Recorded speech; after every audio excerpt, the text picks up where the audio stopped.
Ya. Tinuod baptis si Kristo ya. Ang baptis tinuko ni judgment. Muna nga pinili nga si Kristo na hinuoy magpasakop ni judgment. Muna nga sa mga tawana. Muna yun nga pili pwede kay naman si John the Baptist anak ko pare. Anak sa pare. Dili anak sa pastor. Oh, niya ni John the Baptist Santos. Ha? Si Santa Elizabeth. Anak sa pare nga si Zacarias o anak sa usa ka santos. Ito sa mga Baptist nga ilang santos si Santos Elizabeth. Si Zacarias ilang pare. Masakop na si Kristo. Una nga sus. Good. Ngayon nga mura magdi ka mo gamit o cellphone ni mga tawanan.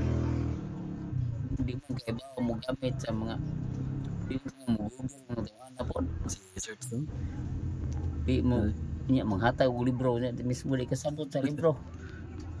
Mo ni mga tawanan no na nga grabing pagpangilad. Scam ang ilang gihimo.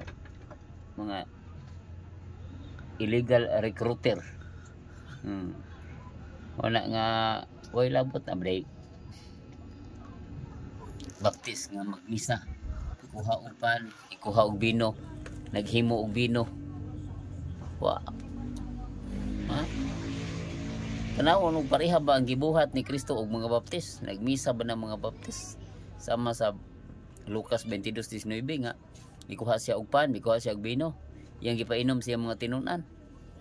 So, baptis pa si Kristo, di unta siya maghimo ana, magsangyaw ra palit ra siya og trumpa niya og saba-saba ng merkado niya. Dag placard, murag wilga para increase og sweldo. Nga na untay gihimo ni Kristo. Nagmisa man. Nagtipik man sa pan. So pasabot ang gihimo ni Kristo, gihimo sa Katoliko. Ora. Katoliko si Kristo, dili anak ni Mama Mary. Nalay mo Mama Mary di ay. Ang Baptist na day Mama Mary na sila wa man. Di wala. Na nga Baptist pa si Kristo, di unta siya mo taho di Birhen Maria. Di unta siya mo sugot nga si Mama Mary yang inahan. Kay suko man sila ni Mama Mary. Ya nga naman nga nagmasinugtanon man hinuon si Kristo ni Mama Mary o ni San Jose. Si San Jose lang o si Birhen Maria ebidensya na nadaan nga si Kristo Katoliko. Siya nagtuko sa simbahang Katoliko. Mao na.